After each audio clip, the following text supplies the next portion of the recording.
जरूर कीजिएगा। मेरे जो वालिद थे, मैंने जैसे बताया बहुत पढ़े लिखे थे, तो उन्होंने बहुत गरीब भी थे, उनको कभी कोई नौकरी नहीं मिली, हार्डली उनके पास पैसे होते थे।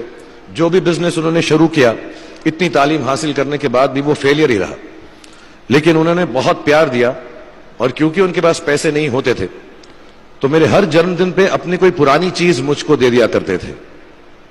तो पहली पुरानी चीज जो, और बहुत बड़ा चढ़ा के उर्दू में अच्छे अच्छे अल्फाज यूज करके मुझे इंप्रेस करते थे कि बहुत अच्छा प्रेजेंट दिया है मुझको। तो वो मुझे पहली चीज उन्होंने मुझे, ये मैं हर जगह पर बोलता हूं, स्कूल के बच्चों के फंक्शन पे, येल यूनिवर्सिटी में, एडिनबरा में, क्योंकि आप लोग सब अपनी लाइफ के उस थ्रेशोल्ड पे हैं जहां से आपको कामयाबी हासिल करनी है इंशाल्लाह। सो पहली चीज जो उन्होंने मुझे दी थी, उन्होंने मुझे अपना शतरंज का सेट दिया था, टूटा फूटा सा। वो शतरंज हर रोज खेलते थे। हनुमान मंदिर के जो हेड प्रीस्ट थे, पंडित थे, उनके साथ रात को जाके मेरे वालिद जो हैं शतरंज खेलते थे। और उन्होंने मुझे कहा कि शतरंज से आप जिंदगी के बारे में बहुत कुछ चीजें सीख सकते हैं। पहली ये कि कोऑपरेशन और साथ मिलजुल कर काम कैसे करना है। दूसरी ये कि जिंदगी में आगे बढ़ने के लिए कभी कभी पीछे भी हटना पड़ता है। तीसरी ये कि जो छोटे लोग होते हैं, जो आप समझते हैं, कई लोग ऐसी बात मानते हैं, जो पॉन्स होते हैं, जो प्यादे होते हैं, उनकी सबसे ज्यादा इज्जत करना जिंदगी के अंदर। कोई भी इंसान छोटा नहीं होता, हमेशा हमेशा जिंदगी में काम आता है।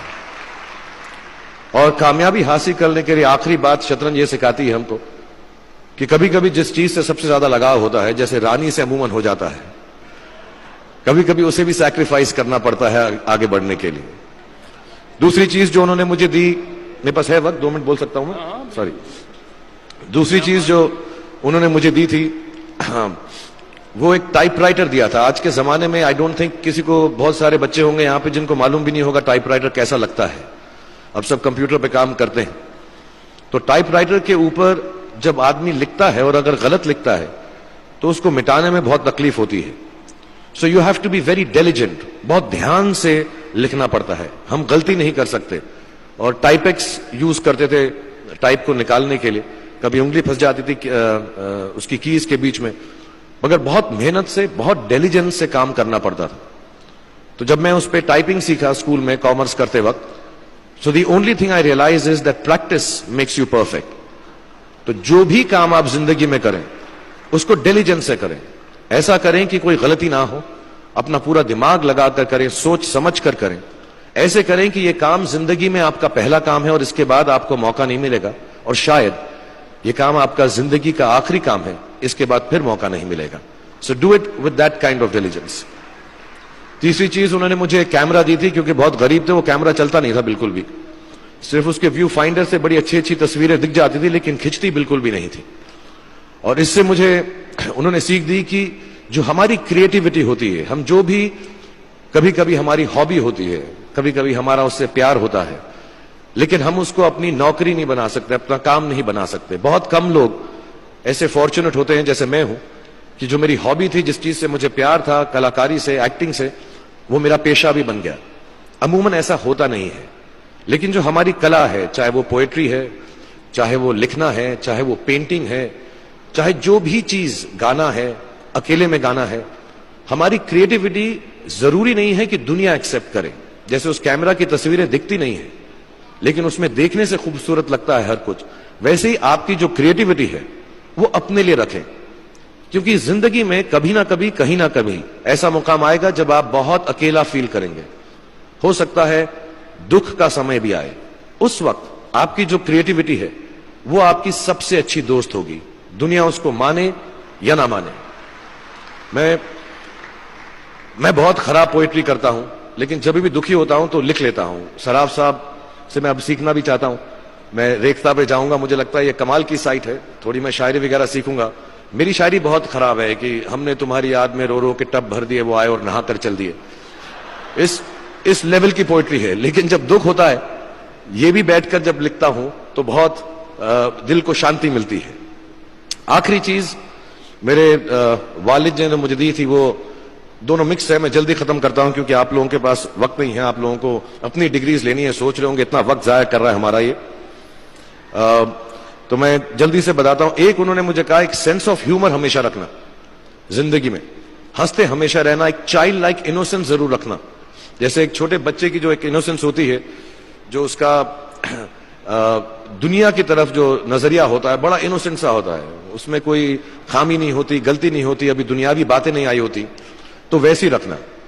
कई बार बचपन में मैंने जब बदतमीजी की या कोई गलत काम किया तो उन्होंने सेंस ऑफ ह्यूमर से मुझे बचाया। और जिंदगी भर अगर आप अपने ऊपर, अपने हाल पे, दुनिया पे, क्योंकि लोग आपसे हर कोई बात कहेंगे, अच्छी बात भी कहेंगे, बुरी बात भी कहेंगे, क्योंकि लोगों का काम है कहना। अगर आप उसको एक सेंस ऑफ ह्यूमर से देख सकेंगे तो जिंदगी जो है बहुत बेहतर रहेगी। And last not the least, what my father gave me, what my mother gave me and what your parents have given you, आपके जो पेरेंट्स हैं जो आपको दिया है, वो सबसे बड़ी गिफ्ट है, गिफ्ट ऑफ लाइफ। जिंदगी की जो जिंदगी एक खुद ही सबसे बड़ा तोहफा है हमारी जिंदगी, और उसको वैसे ही ट्रीट कीजिए। जिंदगी के अंदर जो भी मुकाम आए, जैसी भी चीजें हो, अच्छा हो बुरा हो, कभी अंधेरा हो कभी उजाला हो, हर चीज को रिस्पेक्ट कीजिए और जिंदगी में ग्रेस रखिए हर इंसान की तरफ। हर इंसान जो भी आपसे जो भी बात करेगा वो अपनी मुसीबत के हिसाब से करेगा, अपनी हैसियत के हिसाब से करेगा, कभी गलत बात भी बोलेगा, ऊंची बात भी बोलेगा। जब आप काम करेंगे, जब आप बड़ी बड़ी कंपनीज के अंदर नौकरी हासिल करेंगे, आपका हमेशा झगड़ा रहेगा, जो मेरा जूनियर है वो ऐसी बात करता है, मेरा सीनियर जो है ऐसी बात करता है। लेकिन सब जो है जिंदगी से जूझ रहे हैं, इस जिंदगी में कुछ बनने की कोशिश कर रहे हैं। सो वो ग्रेस जो है, वो लीवे जो है, हर किसी को दीजिएगा जो आपके साथी हैं, जो आपके साथ साथ काम कर रहे हैं, जो आपका साथ काम नहीं भी कर रहे और जो आपका साथ नहीं भी दे रहे। ग्रेस से बड़ी चीज आप जिंदगी को वापस नहीं लौटा सकते।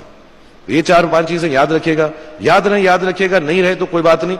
आप लोग बहुत कुछ अभी इस जगह पर इल्म हासिल कर चुके हैं और मुझे उम्मीद है और मुझे यकीन है कि आप जो भी करेंगे जिंदगी में बहुत कामयाब होंगे। और फिर से मैं मौलाना आजाद नेशनल उर्दू यूनिवर्सिटी का शुक्रिया अदा करना चाहूंगा कि मुझे यहां पर बुलाया, आपसे मुखातिब होने का मौका दिया। थैंक यू वेरी मच, बहुत बहुत शुक्रिया। और आप, मुझे मालूम है कुछ टीचर्स जो होंगे यहां पर बैठे होंगे जो आपके फेवरेट नहीं भी हैं, जो बहुत स्ट्रिक्ट होंगे, डांटते भी होंगे आपको, उनको सबसे ज्यादा याद रखिएगा जब आप इस यूनिवर्सिटी से बाहर जाएंगे, क्योंकि जो सबसे ज्यादा टीचर आपसे स्ट्रिक्ट थे वो एक्चुअली सबसे ज्यादा आपसे प्यार करते थे। Thank you very much for having me here.